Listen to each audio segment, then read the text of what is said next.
Hello students, இந்த வீடியோவில் 2 spoken English sentence structures நம்ம கற்றுக்க போகிறோம். அதில் த ஃபர்ஸ்ட் சென்டென்ஸ் ஸ்ட்ரக்சர் என்ன அப்படின்னா, நான் மசாலா அரைக்கலாம்னு இருந்த நேரத்தில் கரண்ட் போயிடுச்சு. அவள் சாப்பிடலாம்னு இருந்த நேரத்தில் குழந்தை அழ ஆரம்பிச்சிடுச்சு. நான் வெளியே போகலாம்னு இருந்த சமயத்தில் மழை பெய்ய ஆரம்பிச்சிடுச்சு. இந்த மாதிரி சென்டென்சஸை எப்படி இங்கிலீஷில் பேசுறது அப்படிங்கிறத த ஃபர்ஸ்ட் சென்டென்ஸ் ஸ்ட்ரக்சரில் பார்க்கலாம் வாங்க. இப்போ அபவுட் அப்படின்னா அது ஒரு ப்ரீபொசிஷன். இதோட மீனிங் என்ன அப்படின்னா பற்றி. அதே இது அபவுட் டு அப்படின்னா அது ஒரு ஃப்ரேஸ். இதோட மீனிங் என்ன அப்படின்னா ஒரு செயலை செய்ய போகிற நிலையில் இருத்தல். இப்போ ஐ வாஸ் அப்படின்னா நான் இருந்தேன். அதே இது ஐ வாஸ் அபவுட் டு அப்படின்னா நான் ஒரு செயலை செய்யலாம்னு இருந்தேன் அப்படிங்கிற மீனிங் தரும். ஓகே, இப்போ இதோட சென்டென்ஸ் ஸ்ட்ரக்சர் என்ன அப்படின்னா இந்த ஐ வாஸ் அபவுட் டு அப்படிங்கிற ஃப்ரேஸுக்கு அப்புறம் வேர்ப் ஒன்று தான் சேர்க்கணும். இப்போது எக்ஸாம்பிள் பாருங்கள், ஐ வாஸ் அபவுட் டு, இதுக்கப்புறம் ஏதாவது ஒரு வேர்ப் சேர்க்கலாம். Example sleep. அப்போது I was about to sleep அப்படின்னா நான் தூங்கலாம்னு இருந்தேன் அப்படிங்கிற மீனிங். அதாவது நான் தூங்கலாம்னு இருந்தேன், ஆனால் என்னை தூங்க விடாமல் இன்னொரு செயல் நடந்துச்சு. ஓகே, இப்போது எக்ஸாம்பிள் சென்டென்சஸ் பார்க்கலாம் வாங்க. ஃபர்ஸ்ட் சென்டென்ஸ் பாருங்கள், நான் தூங்கலாம்னு இருந்த நேரத்தில் என் ஃபோன் அடிச்சிடுச்சு. ஓகே, இப்போது வென் அப்படின்னா போது அல்லது பொழுது அப்படிங்கிற மீனிங்லாம் நம்ம பயன்படுத்துவோம். அதே வென் அப்படிங்கிறத அந்த நேரத்தில், அதே மாதிரி அந்த சமயத்தில் அப்படிங்கிற டைமை குறிக்கக்கூடிய மீனிங்லையும் நம்ம பயன்படுத்துவோம். இப்போது மேலே உள்ள சென்டென்ஸ் பாருங்கள், நான் தூங்கலாம்னு இருந்த நேரத்தில், இது எப்படி சொல்கிறது அப்படின்னா when I was about to sleep, when I was about to sleep. Okay, இப்போது இந்த சென்டென்ஸுக்கு நீங்கள் டைரெக்டாக மீனிங் எடுத்தீங்க அப்படின்னா அது என்ன மீனிங் தரும் அப்படின்னா நான் தூங்கலாம்னு இருந்தபோது அப்படிங்கிற மீனிங் தரும். ஆனால் நம்ம பேச்சு வழக்கில் இந்த when I was about to sleep அப்படிங்கிறத எப்படி சொல்லுவோம் அப்படின்னா நான் தூங்கலாம்னு இருந்த நேரத்தில் அப்படின்னு சொல்லுவோம். ஓகே, இப்போது நான் தூங்கலாம்னு இருந்த நேரத்தில் என்ன ஆயிடுச்சு, என் ஃபோன் அடிச்சிடுச்சு. இது எப்படி சொல்கிறது, மை ஃபோன் ரேங்க் அப்படின்னு சொல்லணும். மை ஃபோன் ரேங்க் அப்படின்னா என் ஃபோன் அடித்தது. இது ஒரு சிம்பிள் பாஸ்ட் டென்ஸ். ஓகே, இப்போது when I was about to sleep, my phone rang அப்படின்னா என்ன மீனிங், நான் தூங்கலாம்னு இருந்த நேரத்தில் என் ஃபோன் அடிச்சிடுச்சு. ஓகே, அடுத்த சென்டென்ஸ் பாருங்கள், நான் கிளம்பலாம்னு இருந்த நேரத்தில் என் பாஸ் என்னை கூப்பிட்டார். அதாவது ஆஃபீஸில் வேலையெல்லாம் முடிஞ்சதுக்கு அப்புறம் நான் கிளம்பலாம் அப்படின்னு இருந்தபோது என்னுடைய பாஸ் என்னை கூப்பிட்டார். ஓகே, ஃபர்ஸ்ட் மேலே உள்ள சென்டென்ஸ் பாருங்கள், நான் கிளம்பலாம்னு இருந்த நேரத்தில் இது எப்படி சொல்கிறது, when I was about to leave, when I was about to leave. Okay, இப்போது கீழே உள்ள சென்டென்ஸ் பாருங்கள், என் பாஸ் என்னை கூப்பிட்டார். இது எப்படி சொல்கிறது, my boss called me, my boss called me. Okay, when I was about to leave, my boss called me. Okay, அடுத்த சென்டென்ஸ் பாருங்கள், நான் மசாலா அரைக்கலாம்னு இருந்த நேரத்தில் கரண்ட் போயிடுச்சு. ஓகே, இப்போது மேலே உள்ள சென்டென்ஸ் பாருங்கள், நான் மசாலா அரைக்கலாம்னு இருந்த நேரத்தில் இது எப்படி சொல்கிறது, first when I was about to grind, நான் அரைக்கலாம்னு இருந்த நேரத்தில், என்ன அரைக்கலாம்னு இருந்த நேரத்தில், மசாலா. அப்போது த ஸ்பைசஸ். ஓகே, நான் மசாலா அரைக்கலாம்னு இருந்த நேரத்தில் when I was about to grind the spices. Okay, அப்போது கீழே உள்ள சென்டென்ஸ் பாருங்கள், கரண்ட் போயிடுச்சு. இது எப்படி சொல்கிறது, the power went out, the power went out. When I was about to grind the spices, the power went out. Okay, இப்போது அடுத்த சென்டென்ஸ் பாருங்கள், அவள் சாப்பிடலாம்னு இருந்த நேரத்தில் குழந்தை அழ ஆரம்பிச்சிடுச்சு. ஓகே, ஃபர்ஸ்ட் சென்டென்ஸ் பாருங்கள், அவள் சாப்பிடலாம்னு இருந்த நேரத்தில் இது எப்படி சொல்கிறது, when she was about to eat, when she was about to eat. அடுத்து கீழே உள்ள சென்டென்ஸ் பாருங்கள், குழந்தை அழ ஆரம்பிச்சிடுச்சு. இது எப்படி சொல்கிறது, the baby started crying, the baby started crying. When she was about to eat, the baby started crying. Next sentence பாருங்க. நான் வெளியே போகலாம்னு இருந்த சமயத்தில் மழை பெய்ய ஆரம்பிச்சிடுச்சு. ஓகே, ஃபர்ஸ்ட் சென்டென்ஸ் பாருங்க. நான் வெளியே போகலாம்னு இருந்த சமயத்தில் இது எப்படி சொல்கிறது? when I was about to go out when I was about to go out. Okay, இப்போது கீழே உள்ள சென்டென்ஸ் பாருங்க. மழை பெய்ய ஆரம்பிச்சிடுச்சு. இது எப்படி சொல்கிறது? it started raining. it started raining. when I was about to go out it started raining. Okay, இதோட the first sentence structure வந்து முடிஞ்சிருச்சு. நெக்ஸ்ட் வந்து the second sentence structure வந்து பார்க்கலாம் வாங்க. இப்போ இந்த சென்டென்சஸை கவனிங்க. நான் இப்போ தான் உனக்கு கால் பண்ணலாம்னு இருந்தேன், ஆனால் நீயே எனக்கு கால் பண்ணிட்ட.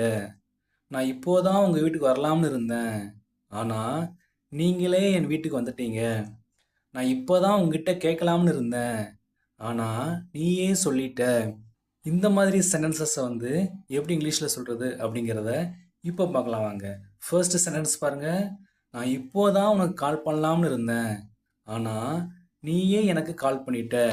ஃபர்ஸ்ட்டு வந்து மேலே உள்ள சென்டென்ஸ் பாருங்கள். நான் இப்போ தான் உனக்கு கால் பண்ணலாம்னு இருந்தேன். இதை எப்படி சொல்கிறது? ஐ was just about to call you. I was just about to call you. இப்போது இதுக்கு முன்னாடி பார்த்த சென்டென்சஸ்க்கும் இந்த சென்டென்ஸுக்கும் என்ன வித்தியாசம்? இந்த சென்டென்ஸில் வந்து ஜஸ்ட் அப்படிங்கிற ஒரே ஒரு வேர்டு மட்டும் எக்ஸ்ட்ரா ஆட் பண்ணியிருக்கிறேன். அதோட மீனிங் என்ன? இப்போதான். Okay, I was just about to call you. Okay, இப்போது கீழே உள்ள சென்டென்ஸ் பாருங்கள்.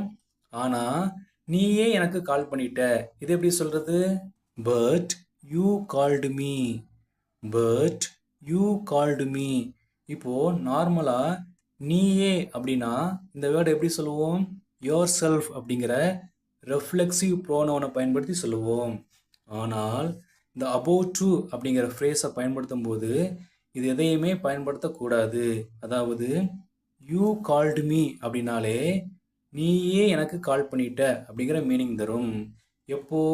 இந்த அபவுட் டு அப்படிங்கிற ஃப்ரேஸோட சேர்த்து பயன்படுத்தும் போது மட்டும் இந்த மீனிங் தரும். ஓகே, அடுத்த சென்டென்ஸ் பாருங்க, இன்னும் உங்களுக்கு ஈஸியாக புரியும். Okay, next sentence.